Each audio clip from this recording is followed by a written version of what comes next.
62-তে এই নোটিশটা গ্রহণ করেন, তাহলে আপনাকে সংশোধিত আকারে গ্রহণ করতে হবে, অথবা আপনাকে বলতে হবে মাননীয় বিরোধী দলীয় নেতা আপনি 62 রুলসে আবার একটা নোটিশ দেন, কারেকশন করে দেন। এটা হচ্ছে আমার ফার্স্ট পয়েন্ট অফ অর্ডার। এখন এখানে তো বিরোধিতা করার কিছু নেই, আমি তো অপোজ করছি না।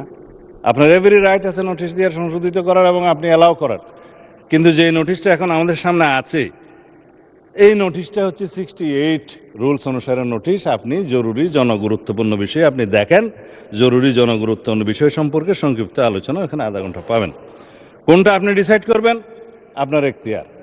My second point of order, মানে বিরোধী দলীয় নেতা এই মুলতবি প্রস্তাব উত্থাপন করেছেন, যদি ধরে উনি রাইটলি 62-তে উনি বলছেন, তাহলে উনি শুধু ওনার প্রস্তাবটা উত্থাপন করতে পারবেন। এখানে আপনি জুলাই জাতীয় সনদ, উইদিন ব্র্যাকেট সংবিধান সংস্কার আদেশ, বাস্তবায়ন আদেশ 2025 13ই নভেম্বর, এইটা পুরাটা পড়ার তো মাননীয় স্পিকার কোনো সুযোগ নাই। এটা আপনি যদি ডিবেটের জন্য দিন নির্ধারণ করেন,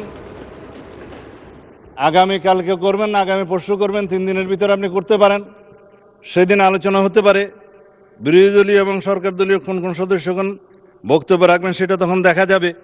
কিন্তু আমার এনাদার পয়েন্ট অফ অর্ডার সেটা হচ্ছে, আপনি এখানেই দেখবেন যেখানে জনগুরুত্বপূর্ণ বিষয়ে মুলতবি প্রস্তাব আনতে পারে, এখানে হচ্ছে বিধি 63-তে আপনি দেখবেন যে এমন কোনো প্রস্তাব নিয়ে আপনি আলোচনা আনতে পারবেন না যে প্রস্তাবে প্রতিকার কেবল আইন প্রণয়নের মাধ্যমে হতে পারে। এখানে এটার প্রতিকার তো সংবিধান সংশোধন এবং আইন প্রণয়নের মাধ্যমেই হবে। It is not simple debate on the recent issues outside the house or published in any paper. যে সমস্ত বিষয়ে আলোচনা হয়, সাধারণত দ্রব্যমূল্য বৃদ্ধি হয়েছে, আইন শৃঙ্খলা অবনতি হয়েছে, এই সমস্ত বিষয়ে কোনো ঘটনা নিয়ে মুলতবি প্রস্তাব সাধারণত হয়। It is the tradition of the parliament. হয় কি হয় না সেটা পরে, কিন্তু উত্থাপিত হয়। আমার জীবনে খুব কম দেখেছি আমি মুলতবি প্রস্তাব অ্যাকসেপ্ট হয়েছে বা উত্থাপিত হয়েছে বা আলোচিত হয়েছে বা বুটে গৃহীত হয়েছে। কিন্তু এটা তো আইন প্রণয়নের সাথে জড়িত। আপনি বিধি 63-তে দেখেন যে বিধিটা 63-তে বলা আছে যে বিষয়গুলো আইন প্রণয়নের মাধ্যমেই সমাধান হতে পারে, সেই সমস্ত কোনো বিষয় জরুরি গুরুত্বপূর্ণ বিষয় হিসাবে মুলতবি প্রস্তাবের জন্য আসতে পারে না।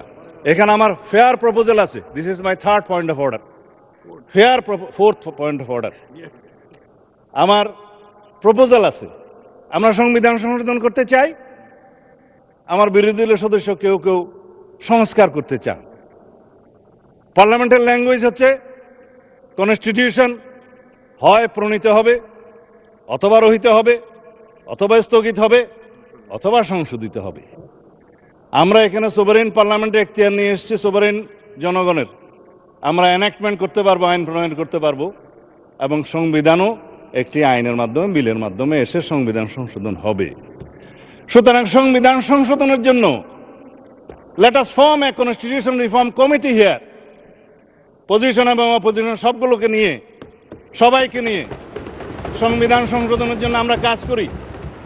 এবং আমাদের গুরুত্ব দিতে হবে জুলাই জাতীয় সনদ, যেটা জাতির সামনে সংসদের দক্ষিণ প্লাজায় সবাই স্বাক্ষর করেছেন, একটা ঐতিহাসিক রাজনৈতিক সমঝোতার দলিল। আমি এটার বিরোধিতা করছি না এই জন্য যে দলিলের মাধ্যমে সংবিধান পরিবর্তন হয়ে যায়নি, সংবিধানের কোনো বিধান পরিবর্তন হয়ে যায়নি, কোনো অর্ডিন্যান্সের মাধ্যমে সংবিধানের কোনো কিছু ডিলিট হয়ে যায়নি, সেটা জায়েজ আছে, কিন্তু প্রস্তাব করা যায়। এইটা হচ্ছে সেই প্রস্তাব, জুলাই জাতীয় সনদ, যে পরবর্তী পার্লামেন্টে সংসদে সবাই রাজনৈতিক সমঝোতার দলিল হিসাবে এটা অনুযায়ী আমরা সংবিধান সংশোধন করব।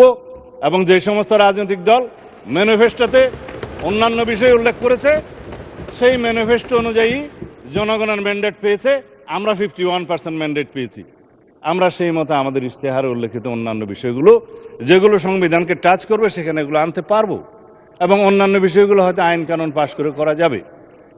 যাই হোক, আমরা যেমন কৃষি ঋণ মওকুফ করেছি, সেটা আমাদের ম্যানিফেস্টোতে ছিল, ম্যান্ডেট ছিল, এটার জন্য সংবিধানে টাচ করতে হয় নাই। এখন আমার প্রস্তাব হচ্ছে, মাননীয় স্পিকার, আমরা কি আইন প্রণয়নের মাধ্যমে যেটা ফয়সলা করতে হয় সেটা কি জরুরি গুরুত্বপূর্ণ বিষয় হিসাবে এখানে ডিবেট করব নাকি করব না? আমরা কি পার্লামেন্টের একটা সংসদীয় কমিটি ফর্ম করব, যেখানে সংবিধান সংশোধনের জন্য সবাই প্রস্তাব দিবেন। বিরোধী দল, সরকারি দল, স্বতন্ত্র সদস্য থেকে সবাই মিলে আমরা সেখানে প্রস্তাব নেব এবং একটা নির্ধারিত সময়ের মধ্যে আমরা সেই রিপোর্ট এই পার্লামেন্টে প্রদান করব। এবং সেই কমিটি ইচ্ছা করলে পার্লামেন্ট এবং পার্লামেন্টের বাইরে দেশের সমস্ত সংবিধান বিশেষজ্ঞ এবং বিশিষ্টজন, স্টেক হোল্ডার, পত্রিকার সম্পাদক সহ সবাইকে আমরা ইনভাইট করে তাদের মতামত নেব। এবং আমরা জাতীয় ভিত্তিতে যেটা আমরা সম্মত হয়েছি, যে জুলাই জাতীয় সনদ যেভাবে স্বাক্ষরিত হয়েছে উইথ নোট অফ ডিসেন্ট, যারা জনগণের ম্যান্ডেট প্রাপ্ত হয়েছে সেই নোট অফ ডিসেন্টগুলো ম্যানিফেস্টোতে উল্লেখ করার পরে সেই হিসাবেই যাব, নাকি শুধুমাত্র আমরা এখানে ডিবেট করে মুলতবি প্রস্তাব গ্রহণ করা হইল, হ্যাঁ অথবা না বলেন নাকচ হয়ে গেল, সেখানে যাব? মেজরিটির ভিত্তিতে আমরা যেতে চাই না। আমরা সমঝোতার ভিত্তিতে জাতীয় সংসদে একটি এমন সংবিধান সংশোধন করতে চাই যেই দলিলটা আমরা জুলাইয়ের গণ অভ্যুত্থানের শহীদের আকাঙ্ক্ষাকে আমরা ধারণ করতে পারি। আমরা বাংলাদেশের মানুষের পরিবর্তিত পরিস্থিতিতে সকল প্রত্যাশাকে ধারণ করতে পারি।